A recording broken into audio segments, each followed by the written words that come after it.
Support for Kalamazoo Lively Arts is provided by the Irving S. Gilmore Foundation, helping to build and enrich the cultural life of Greater Kalamazoo.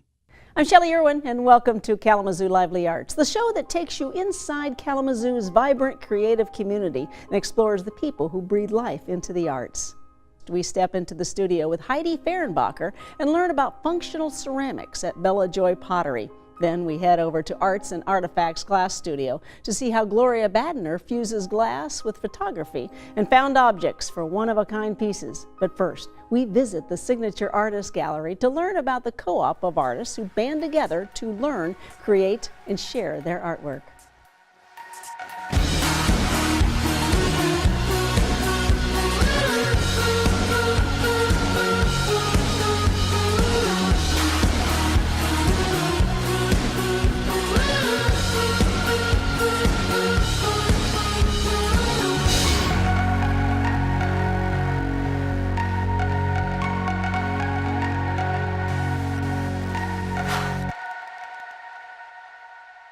Heidi, thanks for having us here. Tell me a little bit about Signature. Signature Gallery is in its 37th year.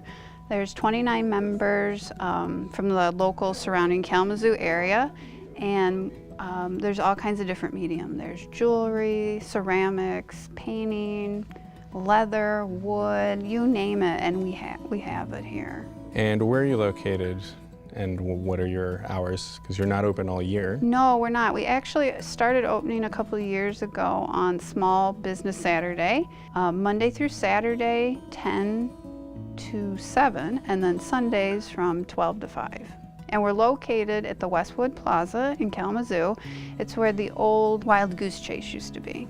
And so the artists come here and sell their material. Mm-hmm. Who staffs it? It's all staffed by ourselves, so we have two ways to be in the gallery. One is you can be a full-time artist and then you have a larger portion of the gallery, or you can be a part-time artist, which means you only have 3 pieces in the gallery. If you're the full-time artist, then you also commit to working in the gallery, so it's all staffed by members. And then we have different committees that we have to, like I'm in charge of the publicity, so that's the committee I'm in charge of, and then other people do the prep, like the painting of the walls and the getting ready, because we have an opening reception that we have to organize, and putting up the checkout area, and so there's a list and people have to do so many jobs. So David, you're a jeweler and you're part of Signature. Can you tell me a little bit about your work? I make earrings, pendants, and bracelets. Some interchangeable back, stuff like that. And I've been doing this now. I'm just finishing my 40th year. Wow. Making a living full time, doing my work. And Signature is almost that old. Okay. Yeah. So this. Did you start it? I was one of the 2 founding members, and we started in. I don't know when we started, but we wrapped it up pretty much in '78. Got it underway. It's a great year. We put the. Yeah. It was one day. Yeah. So what our idea was a bunch of us trying to make a living. And so there wasn't really a space in town to do that. So we decided we'd all get together and get a full-time gallery. And we just didn't have the capital to put that together. And then we go, oh boy, well, let's back off, up the ante on the dues and see if we could put some money together and then open. And 3 or 4 years went by, and we still weren't any closer. So we said, why don't we just try a holiday gallery? And so we rented the store for 2 months, and we're in downtown Kalamazoo for the first 3 years, and then we merged into the suburbs and stuff like that. So can you tell me a little bit about how artists themselves benefit from a co-op model? Yeah, it's actually, we meet throughout the year. So we have meetings every month, and we go to different artists' studios so we can see their process. We go to member studios, and we also go to artist studios that aren't members, so we get to learn different techniques, which is really interesting, because I just do pottery, and you get like tunnel vision on your own medium, so it's nice to see what other people are working on. We also have meetings about business topics, which is helpful. some of the members, including myself, this is what we do full time. So it's good to always, you know, stay up to date on all the newest social media, taxes, all that sort of thing.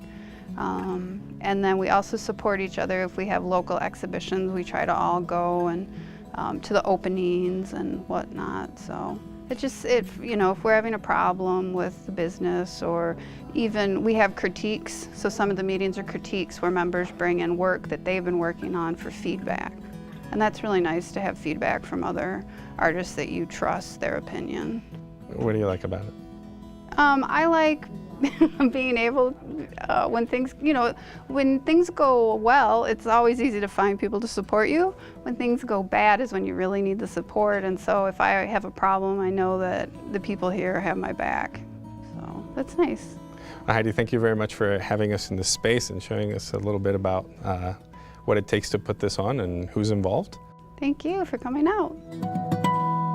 Heidi Fehrenbacher, a signature artist herself, takes us to her home studio to see how she slip casts ceramics and uses colors to enhance her art. When I was in college, I wanted to be a biology major, and my dad sat me down because I wanted to be a gerontologist because I love old people. And my dad sat me down because he's retired now, but he was a hospital administrator. And he said, I don't think you're really gonna like it. I think you should be an artist.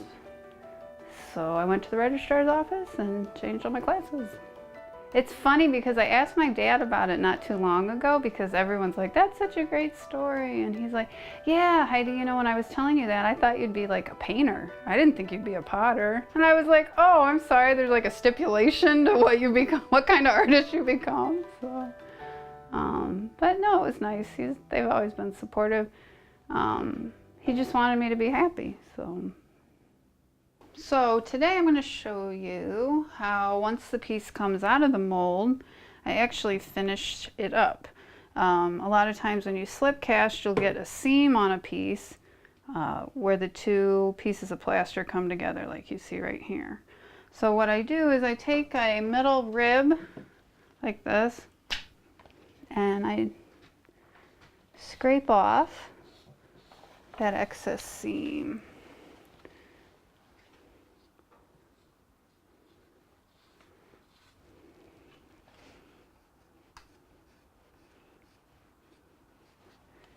And it goes all the way down. And the reason that is because the top of the canister, the lid, is a two-part mold, they're called. And so when the two pieces come together, it makes that seam. So the themes that I'm kind of dealing with, I mean, if you look at them, you probably don't see this, but this is how I think of it. So I kind of think of them as like order and chaos. And that has evolved from, I have a chronic pain condition that I'm continually dealing with. I fell on ice back in January of 2011, and I've just like been dealing with this chronic pain from that, which you wouldn't even think is a big deal, but, and it really starts to wreak havoc on your mental state. And so I always feel like I'm trying to stay ordered, but then like you have a flare up and then there's all this chaos and you have to deal with it. And so that's where a lot of my, the lines interacting and the colors, sometimes they're nice and aligned and other times they're more random. So that's what I'm trying to portray, even on a mug. This handy dandy contraption on my potter's wheel is called a Giffen grip. And so you just, it's gonna make a horrible noise. You might wanna, oh, it didn't do it, okay. So, and then it's nice and snug. And what I do is I put the lid on upside down. And this way, I can smooth out the rim on the lid. I used to do this all by hand. I mean, this is by hand, but not on the wheel. And then one day I was sitting there, I was like, why don't you just put it on the wheel and spin it? It would go a lot faster, and it's a lot faster. So, and that's nice, because then I get to still work on the wheel, which I love. So I use a couple of different techniques. I do one technique which is called mishima, and what that is you paint wax on the surface of the piece and you take an X-Acto blade or anything sharp and carve into it, and then you paint over slip or underglaze of a different color, and so it incisors those lines, and then you wipe off that underglaze, and so the wax kind of resists and it only goes into the lines. So that's one technique. So that's where like the really fine lines, that's how those are created. And then I also just paint on glaze. So if there's like a bunch of different color glazes, like the rainbow, that's actually me dipping, you know, like just painting the different colors on. And then I also do a different technique where I take my drawings and then I make my own decals, so they're fired on. So you just take that sharpness off, so that, because once that's fired, if you leave it that way, it'll either cut you or it'll be easy to chip. So then I just set that here for a second. And then this edge, I don't know if you can see, it's kind of jagged as well. So I want to clean that up. And I'm going to do the same process. I just apply a little bit of pressure.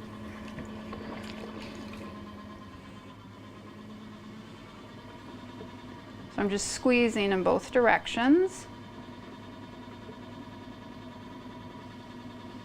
And now I'm just smoothing it out. And then I always test it to make sure it hasn't distorted the shape. Boop. And then I just kind of shape it on. And the finishing touch to kind of smooth that seam line out even more is just to take the sponge and run it along the top of the canister. And I'm not pushing down very hard because I don't want to seal the lid to the base. See, so it still pops off, which is good. And there you go. And then it's ready to go in the kiln. Consistently, the biggest comment I hear about my work is that people like the use of color that I use. And I like color, and it's funny because you know, sometimes I use a bunch of different colors on one piece, and the way they interact with each other makes it so vibrant. But then sometimes it's just one color on a piece is what all you need. So, you know, and like again, the order and chaos, it has to do with like the time of the year and the seasons. And I've found that in the winter, like I do brighter colors, and in the summer, like I start to tone them down. It's like I need a little pick-me-up in the winter, so I start doing all kinds of rainbows. So. One other interesting thing about Joy Pottery is that my dad actually makes all my glaze for me, the one that told me to be an artist. He's retired now, and he's very precise, and making glaze is a lot like baking, so it's, you know, very specific, and I'm not always that way. I miss a lot of ingredients. So he makes my glaze for me, and then my brother also helps in the business. He does most of the wrapping and shipping. So if you order anything online, he has probably wrapped it for you. So if it breaks, you can blame him.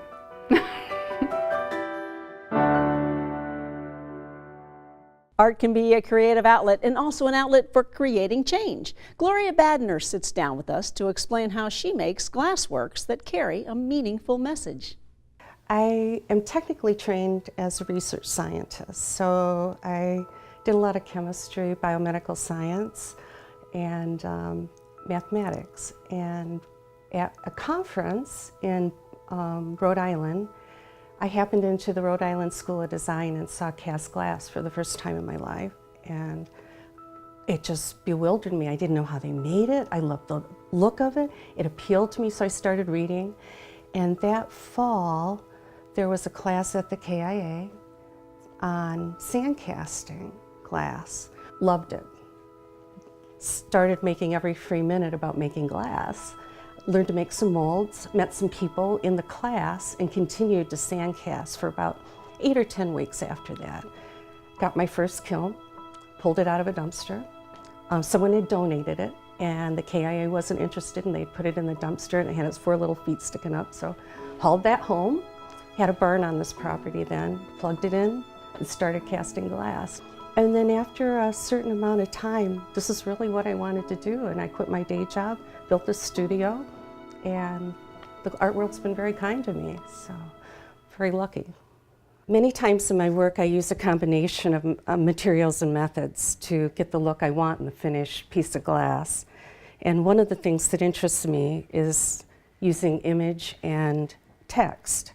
And a way that you can do this with kiln-formed glass is through a cyanotype method that uses an iron printing material, and this is copied on to a gelatin-based paper. And then you just make the image and you cut it off. You would soak this in water and it would float up, and then you would put the glass underneath it and transfer, it's now a decal, to the surface of the glass, and you need to let this dry. Now it looks black and white because you've used a printer ink, but it's an iron-based printer ink, and when you fire it, it has an iron color when it's finished. These pieces with image on it can then also be combined with words. In this case, this is a ceramic paper that has been cut and then painted with a ceramic paint and put between two layers of glass. The paper doesn't fuse to the glass, it actually is just sealed within the glass. You can stack the glass up so you can add text and images at different layers.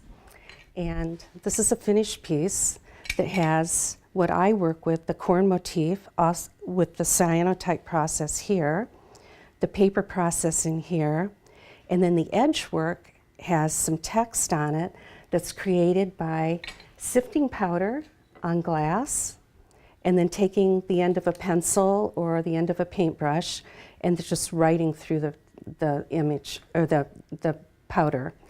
Then you would put this in the kiln and fire it separately, and then you can just cut strips of it and put it around the edge.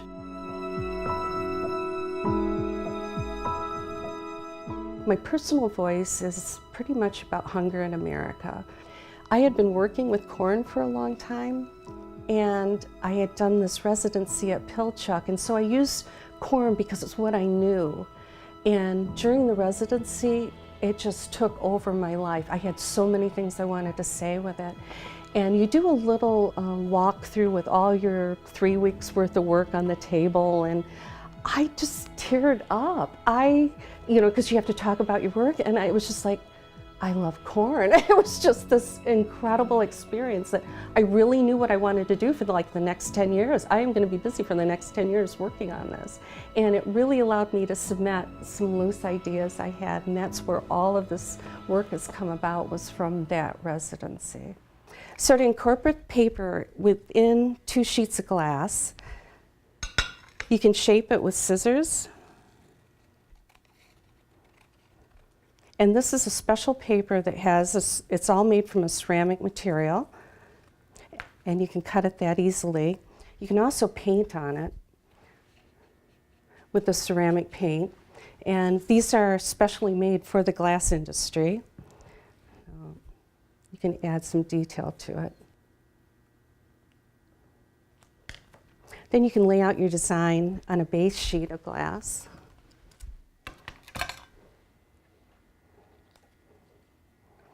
At this time, you can add other glass components to it as well. You could add any accessory product or frit that's like this on this piece here.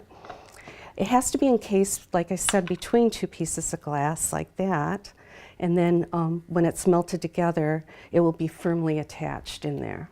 This is how it looks after it's been fired with the paint on it. I do a couple local sales, and even on a small object, someone will say, this is the color my grandmother had in her house. So it resonates with memory a lot. And I think the transparency and the light that glass captures makes it an interesting material for people to approach. People always want to pick it up which is a problem for gallery owners. They don't want you to touch it, but I think you have to touch it. I think you have to touch the art here.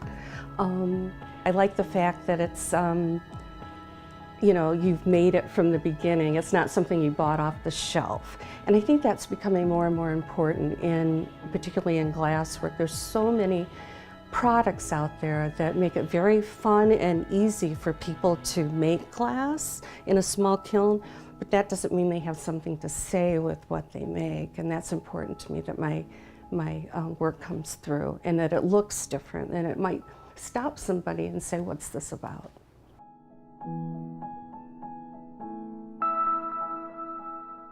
Thank you for joining us on this week's episode of Kalamazoo Lively Arts. Next week, we meet poet Jessalyn Donta, ceramics artist Catherine Stasevich, and the talented artists from the Last Gasp Collective. We leave you tonight with Judah and the Lion performing their hit song, Take It All Back, in Kalamazoo at 2016's Audiotree Music Festival. I'm Shelley Irwin. Have a great night. Now get this vibe right here. It's our last song. It's called Take It All Back. It's a pretty repetitive chorus. We'd love for you guys to sing along. Thank you guys so much for having us. Beautiful treat. I hope you enjoy the rest of your night. Our name is Judah the Lion. Please check us out. We'll be back soon. All right. Okay. Did I take it all back? Take it all back. Take it all back. I take it all back just to have you. Y'all got that? All right. Okay. Hey. And I take it all back. Take it all back. Take it all back. I take it all back just to have you.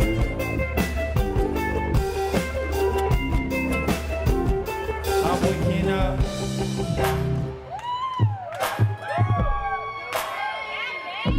Hey, my life is real great. Feel I'm well on my way to my dreams coming true, and I'm getting to do it with you.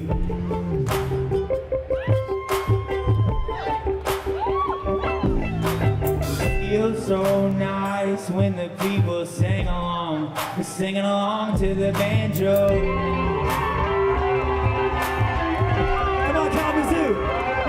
Did I take it all back, take it all back, take it all back, I take it all back just to have you. I want to hear y'all sing this time, just you guys. All right, hey, and I take it all back, I take it all back just to have you.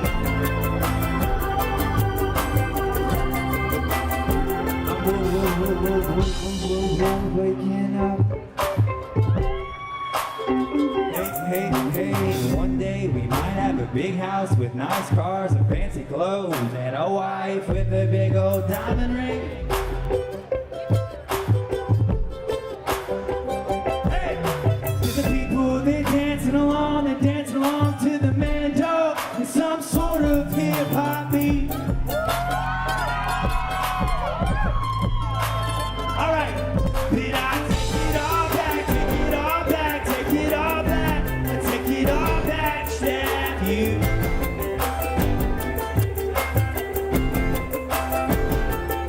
And I take it all back, take it all back, take it all back, I take it all back, stab you.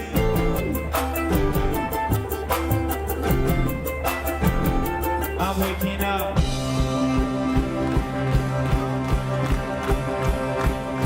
I'm waking up.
All right, hey, and I take it all.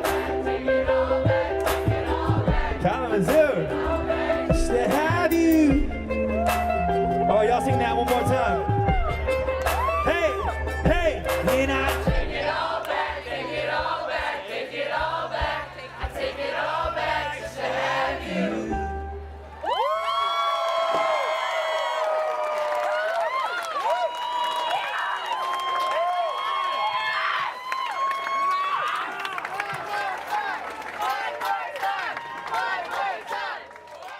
Support for Kalamazoo Lively Arts is provided by the Irving S. Gilmore Foundation, helping to build and enrich the cultural life of Greater Kalamazoo.